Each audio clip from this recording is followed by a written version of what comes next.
हर हर महादेव, जय शंभू, जय श्रीमन्नारायण, राधे राधे। भानुभक्त घिमिरे हजुरहरूलाई स्वागत छ युट्युब च्यानल भानु गुरुजीमा। आज म नेपालको पूर्वीय क्षेत्रकै एकदमै पवित्र तीर्थधामहरू मध्ये त्रिवेणी संगम, जहाँ अदुवा, भुतेनी र बेतवा नदीको संगमबाट त्रिवेणी धाम भन्छ, त्यस्तो पवित्र त्रिवेणी धामको नजिकै स्थित श्री दक्षिणेश्वर शिवालय मन्दिरमा आएको छु।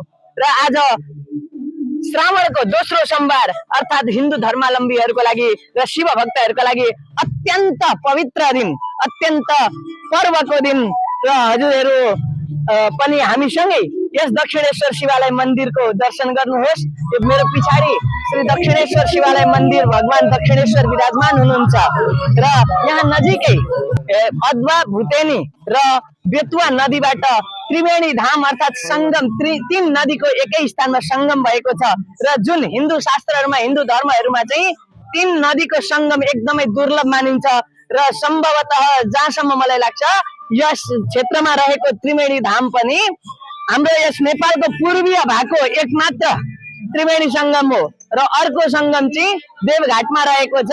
र पूर्वको त्रिवेणी संगम भनेर हाम्रो यस नजिकै रहेको त्रिवेणी संगमलाई पनि चिनिन्छ। र अब आउनुहोस्, हामी सबैभन्दा पहिले यस मन्दिरका अर्चक गुरुज्यू श्री सन्तोष भण्डारी गुरुज्यूसँग केही चर्चा परिचर्चाहरू गर्नेछौँ। अहिले हामीसँग भगवान श्री दक्षिणेश्वर शिवालय मन्दिरका प्रमुख अर्चक गुरुज्यू सन्तोष भण्डारी वशिष्ठ गुरुजी हुनुहुन्छ। गुरुजी, हजुरलाई स्वागत छ। जय श्री हरि नारायण। आराम कुशलै हुनुहुन्छ? आनन्दै। भगवानको सेवा गर्न बस्नु भएको छ। भगवानको सेवा गर्दा कतिको आनन्द आउँछ त गुरुजी? आनन्द उनी परमात्माको सेवा गर्नु, त्यहाँभन्दा आनन्द त अरू के होला र यस जीवनमा। हजुर यस दक्षिणेश्वर भगवानको सेवामा कति वर्षदेखि, कति समयदेखि हुनुहुन्छ त? म यस भगवान उनी दयालु परमात्माको सेवा गरेको आजसम्म 9 वर्ष भयो यो स्थानमा। हजुर 9 वर्ष अगाडिदेखि सेवा गर्दैछ। योभन्दा पहिले पनि अन्य कुनै स्थानमा भगवानकै सेवा गर्दै हुनुहुन्थ्यो या यही मात्रै हो? मेरो साँच्चै भन्नु भने बचपन कालदेखि उनी परमात्माको आराधना गर्दा गर्दै यहाँसम्म आइपुगेको छ, सेवा नि गरिरहेको छ। त्यहाँ 9 वर्ष अगाडि म आर्य दुर्गा मन्दिर, दुर्गा भगवती देवीको आराधना गरिन्थ्यो, सेवा गरिन्थ्यो। त्यस पछाडि उनी प्रभुको गरिँदैछ। अब यहाँदेखि पछाडि के हुने हो, उनीको अनुकम्पा, भगवानकै अनुकम्पा। अनि यस दक्षिणेश्वर शिवालय मन्दिर भएको स्थानलाई त्रिवेणी धाम भनिन्छ। यो त्रिवेणी धामको अर्थ चाहिँ के होला गुरुजी? यहाँ भनौँ न, अदुवा, भुतेनी, बेतुवा, दक्षिण वाहिनी गङ्गे नमो नमः, त्रिवेणी भूमण्डले स्थित देवाय दक्षिणेश्वर सामस्ता शिवाय नमो नमः। यहाँनिर अदुवा, भुतेनी, बेतुवा नाम गरेकी नदी हुनुहुन्छ। उहाँहरूको त्रिसङ्गम एकै ठाउँ भेला भएको छ। त्यो त्रिसङ्गम भएका ठाउँमा प्राचीन कालदेखिको एउटा इनार, एउटा गहिरो इनार थियो। त्यो इनारमा पहिले पाण्डव समयदेखिको भनौँ, द्वापरकालीनदेखिको समयदेखिको त्यहाँ केही प्राचीन वस्तुहरू उपलब्ध भएको कारणले गर्दाखेरि यहाँका स्थानीयवासीहरू भनौँ यो दक्षिण भागमा स्थित भएका हाम्रा आराध्य दक्षिणेश्वर सामसदा शिवालय भनौँ, यहाँ सबैको एउटा आस्था भएको दक्षिण भागको, जस्तै माथि जलेश्वर धाम पूर्व पशुपति भनिन्छ, त्यस्तै यस दक्षिणेश्वर भूभागमा भएका हामीका आराध्य देव हुने दक्षिण साम शिवालयको त्यही हो, त्रिवेणी भू हुनुहुन्छ। त्यस पछाडि भन्नु तल हामीहरूको सिद्धपीठ गणेशस्थान हुनुहुन्छ। त्यसमा धन महासिद्धपीठ तल लक्ष्मीस्थान हो। त्यस्तै प्राचीन यहाँदेखि दक्षिण उत्तरपट्टि उत्तर भूभागमा गुम्बा स्थितहरू हुन्छ सबै जनजातिका। अनि म यहाँ देखिरहेको छु, यहाँ दक्षिणेश्वर शिवालयको प्राङ्गणदेखि अलिकति बाहिरपट्टि छेउमा केही मन्दिरहरू देख्दैछु। त्यो चाहिँ मन्दिरहरू के कस्ता मन्दिर हो गुरुजी? र यहाँ दक्षिणेश्वर साम भगवानको उत्तरपट्टि हजुर गुम्बा, मुन्दुम के भन्नुहुन्छ, महाकाली मन्दिर। हजुर त्यस्तै अब मगर समुदाय, तामाङ समुदाय, सन्थाल समुदाय, त्यहाँबाट राई समुदाय, अर्को नेवार समुदाय, यहाँ जनजातिका आराध्य भगवान त्यहाँनिर हुनुहुन्छ। आफ्नो आफ्नो जात जातिको भनेपछि यहाँनिर यो क्षेत्रमा धेरै जात जातिहरूको मिलेर बसोबास छ भन्नुपर्छ। हजुर यो त्रिवेणी भूमण्डल अन्तर्गत वरिपरि हजुर जनजातिका इत्यादि धेरै छन्, मन्दिरहरू धेरै उपलब्ध, आनन्द छ, रमणीय बसोबास भूमि। पनि सम्पूर्ण धेरै जनजातिहरूको बसोबासहरू यहाँनिर छ। यहाँ कैलाश पर्वत जस्तो, कैलाश पर्वत शिव परिवार जसरी बस्नुहुन्छ हजुर यहाँ जनजाति त्यसरी नै बसेका छन्। आनन्द छ, लडाइँ गर्ने कुरो छैन, छैन, आनन्द जातको मतलब छैन, आनन्द छ। आनन्द छ। अनि मैले जहाँसम्म सुने अनुसार हजुर यो त्रिवेणी धामको पारिपट्टि पनि एउटा के कुवाहरू केही छ, प्राचीन कालको इतिहासको भनेर धेरै पुरानो भन्ने छ के, हजुरलाई त्यसको बारेमा केही जानकारी छ? हजुर यहाँ जस्तै एउटी भइन् अदुवा, हजुर अर्की भइन् भुटेनी, भुटेनी, जस्तै बेतवा नदी हजुर उता तारकोसँग परिबाट यता आएकी छिन्। आएकी छ। अब उसको प्रवाह चाहिँ कस्तो छ भने हजुर पूर्वदेखि लिएर हजुर पश्चिमपट्टि, जस्तै बैतरणी नदीको प्रवाह भए जस्तै हजुर हजुर पूर्वबाट पश्चिम बग्ने बैतरणी नदी, हजुर। त्यस्तै पूर्वपट्टिबाट हजुर यता पश्चिमपट्टिको प्रवाह हुँदै हुँदै अलिकति दक्षिण मोडिँदै हजुर आए कि बेतवा नदी हुनुहुन्छ। हजुर। हो त्यो बेतवा नदीको मन भनौँ न प्रमुख उत्पत्ति स्थान हजुर, हो। हजुर। त्यहाँ चाहिँ एउटा उद्गम स्थल। हजुर हजुर त्यहाँ चाहिँ प्राचीन समयदेखिको जलपान गर्ने पाण्डवहरूले जलपान गरेको भन्ने प्राचीन एउटा यो त त्यसो भए त त्यो कुवा त महाभारतकालीन नै हजुर, महाभारतकालीन भनेपछि 5000 वर्ष भन्दा पुरानो कुवा पुरानो रहेछ। हजुर अनि मैले सुने अनुसार त्यो संगमैमा जुन तीनटा नदीको संगम छ त्यहाँ पनि एउटा इनार भेटियो र त्यहाँका इँटाहरू पनि यहाँका स्थानीय बासिन्दाहरू कसले लगेर मन्दिरमा लगेर पूजा गरेर राख्नु भएको छ भन्ने पनि सुन्यो। के त्यो सत्य हो त?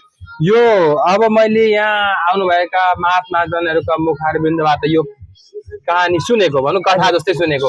आज भन्दा म त 9 वर्ष अगाडि मात्रै आएको हुँ। त्यहाँदेखि पहिले यहाँ जुन सभामा बस्दाखेरि त्यो जुन हुन्छ नि वक्ता, त्यहाँ बोल्दाखेरि उहाँले भन्नुहुन्थ्यो कि इनार चाहिँ हामीले पनि देखियो त्यहाँ जाँदाखेरि त्रिवेणी सङ्गममा नदीभित्र हुनुहुन्छ। त्यहाँनिर अब मछुवारेहरूले चाहिँ भित्र पसेर गर्न सक्छन्, हामीको त के सामर्थ्य र नदीभित्र इनारमा सकिगयो नि।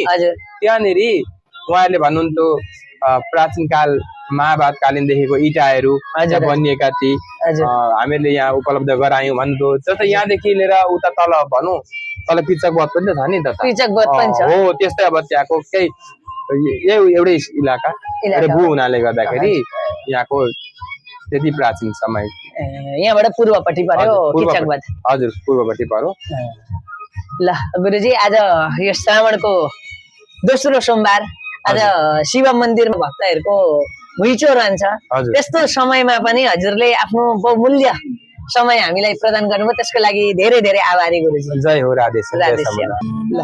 आज हामीसँग यहाँ दक्षिणेश्वर भगवानको दर्शन गर्नका लागि उपस्थित मध्ये आदरणीय श्रद्धेय पण्डित श्री गोविन्द रिमाल गुरुज्यूलाई हामीले भेटेका छौँ। गुरुजी राधे राधे। आज श्रावणको दोस्रो सोमबार, केही यस विशेष पर्वको लागि राखिदिनको लागि अनुरोध गर्दछु। जय शम्भु। असितगिरी समंस्यात् कज्जलं सिन्धु पात्रे सुरतरुवर शाखा लेखनीं पत्र मुर्वी लिखति यदि गृहीत्वा शारदा सर्वकालं तदपितौ गुणानामीशतारं न याति। भगवान सांब सदाशिवदेव को महिमा वर्णन गरि नसक्नु छ, सहस्र शेषनागहरूले पनि वर्णन गर्न सक्दैन। तसर्थ आज सोमबारको दिन सबै भक्त सज्जनहरूको आगमन धेरैभन्दा धेरै संख्यामा भइरहेको छ। यो हाम्रो पूर्वीय दक्षिणेश्वर शिवालयमा पनि यसै गरी भक्तजनहरूको आगमन अधिकभन्दा अधिक संख्यामा उपस्थित भइरहनु भएको छ। यसको महिमा धेरै छ। हजुरहरू पनि सबैजना यहाँ आएर दर्शन गर्नुहोला। त्रिवेणी सङ्गम नजिकै छन्, त्रिवेणी सङ्गमको पनि दर्शन गर्नुहोला भन्दै म थोरै शब्दहरू राखिरहेको छु। धन्यवाद। अनि गुरुजी, यो त्रिवेणी सङ्गम नजिकै छ होइन? अब शास्त्रमा त यसको विशेष धेरै महत्व गाइएको छ। त्रिवेणी सङ्गम त अत्यन्त दुर्लभ पनि मानिन्छ। शास्त्रहरूमा पनि कस्तो प्रकारले यसलाई वर्णन गरिएको छ त? त्रिवेणी सङ्गमको त 3 नदीहरूको सङ्गम भएर त्रिवेणी सङ्गम भएको छ यहाँनिर। त्यसै त्रिवेणी सङ्गम जस्तो प्रकारले हामीले प्रयागराजमा त्रिवेणी सङ्गमको दर्शन गर्छौँ, त्यस्तै यहाँ पनि त्रिवेणी सङ्गम छन्। यहाँको हामीले धेरैभन्दा धेरै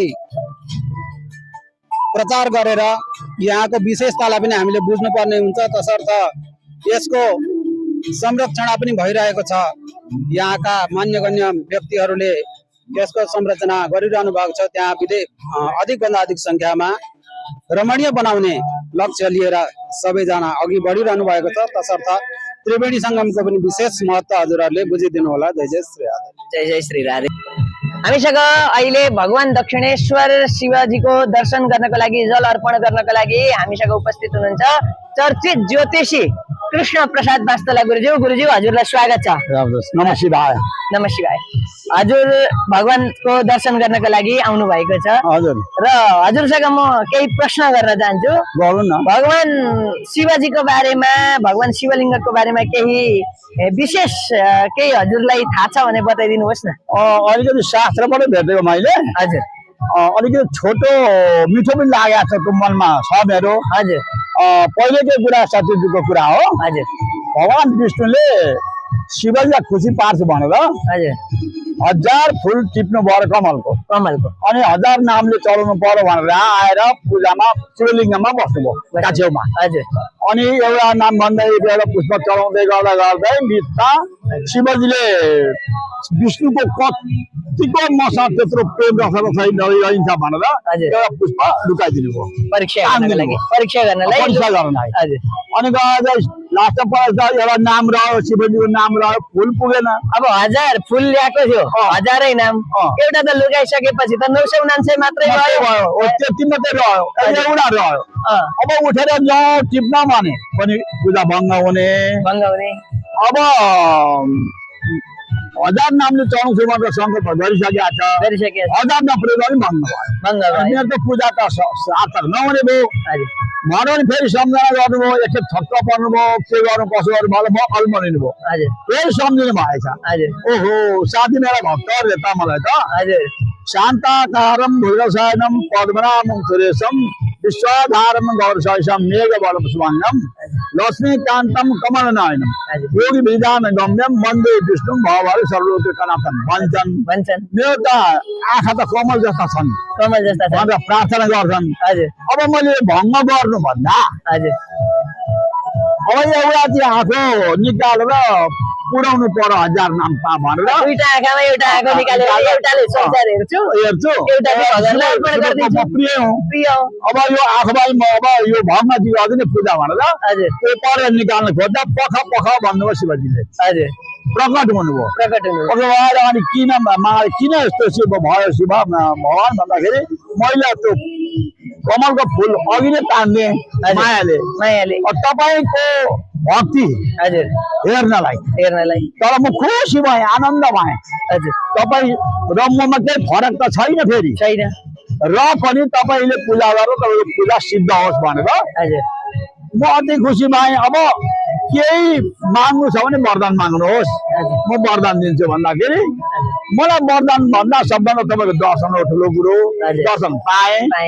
मलाई वरदान भेट्ने लोक पनि छैन भन्दाखेरि भइगयो। त्यसो मेरो खुसीले म दिन्छु नि त भनेर शिवजीले त्रिशूल दिनुभयो पहिला विष्णुलाई। अब त्रिशूल चाहिँ उहाँ विष्णुले भक्तहरूलाई यो शिवले दिएको मेरो ठुलो प्रसाद हो होइन। यो त्रिशूल चाहिँ यहाँ निधारमा चन्दन लगाउनु र त्रिशूल किन जस्तो पार्नु, यो त्रिशूलको महत्त्व यति नै हो। त्यो लाउनु है भक्तहरूले भन्दा भक्तहरूलाई त्रिशूलको चन्दन लाउनु भयो र त्रिशूल चाहिँ शिव भक्ति कि हुन् के वैष्णवहरू साँच्चै भनौँ भने त्रिशूल लगाएका छन्। शिवले सम्मतक दिनुभयो, खुसी भएर दिनुभयो। त्यही सम्मतकले तप गरेर तामेर अनि श्री वैष्णव हुनुभएको उहाँहरू। अब उहाँले भन्नु पनि भएछ शिवजीलाई मलाई जसले फरक गर्छ, सानो ठुलो भन्छ, त्यो मेरो खुसी म खुसी हुन्न। शिव प्रिय मम प्रिय, शिव द्रोही मम द्रोही। जसले शिवजीलाई द्रोही गर्छ भने मेरो द्रोही पहिला गरौँ, मेरो भक्ति हुँदैन त भनेर भन्नुभएको छ। अनि कहीँ श्री वैष्णवहरूले अब विद्वान नभएर होला, कुरा नपरेर होला, भक्ति भए कस्तो गुरुका फेला परे हुन्छन्। अनि त्यो शिव निन्दा गर्नुहुन्छ क्या उहाँहरूले। शिवलिङ्गको दर्शन गर्नु भन्छन् कतिपयले अन्जानले त गर्लान् जान्ने त गर्दैन होला जान्नेले त पक्कै गर्दैन पक्कै गर्दैन गर्दैन र शिवमा भेद नगर्नु शिवको भक्ति र मेरा भक्तिमा भक्ति गर्नेलाई भेद नगर्नु हजुर ब्रह्मा विष्णु शिव हामी एउटै रूप हौ हजुर र यो संसार 33 कोटी देवता सबै हामी तीनजनामा समाहित भएको छ हजुर त्यसले कसैको भक्तिको निन्दा पनि गर्नु भएन भएन होइन हजुर अनि त्यस्तो देवताहरूको पनि निन्दा गर्नु हुँदैन भनेर चाहिँ के अरे विष्णुले भन्नुभएको छ कसलाई भन्दाखेरि हजुर विष्णुका भक्तिलाई भक्तलाई हजुर अब यो कुरा मैले शास्त्रमै भेटेर राखेको थियो मनमा र हजुर यो आज भन्न पाएँ हजुरले भित्र राखेका कुराहरू हामीलाई प्रदान गर्नुभयो त्यसको लागि चाहिँ विशेष धेरै धेरै धन्यवाद गुरुजी हजुरलाई। दक्षिणेश्वर शिवालय मन्दिर पश्चात अहिले म दक्षिणेश्वर शिवालय मन्दिरका प्रमुख अर्चक गुरुज्यूले भन्नुभएको स्थान त्रिवेणी संगममा उपस्थित भएको छु र यहाँ हजुरहरू देख्न सक्नुहुन्छ यताबाट अदुवा बगेर आइरहेकी छिन् भने यताबाट भुतेनी बगेर आइरहेकी छिन् त्यसै गरी बेतवा यो घाँसदेखि पर्तिरपट्टि हजुरहरू देख्न सक्नुहुन्छ त्यहाँबाट बगेर आएर तलतिर मिसिरहेकी छिन् र यो तीन नदीहरूको एकै स्थानमा संगम भएको कारणले यहाँ चाहिँ त्रिवेणी धाम भनिन्छ र यो क्षेत्रलाई नै त्रिवेणी धाम भनेर भन्ने गरिएको छ नामाकरण गरिएको छ र यस त्रिवेणी संगमको बारेमा म अर्को भिडियोमा हजुरहरूलाई सम्पूर्ण जानकारीहरू लिएर उपस्थित हुनेछु। त्यति बेरसम्मको लागि बिदा चाहन्छु र यस्तै भिडियोहरू हेर्नको लागि हामीलाई सब्स्क्राइब गर्न नबिर्सिनु होला। धन्यवाद।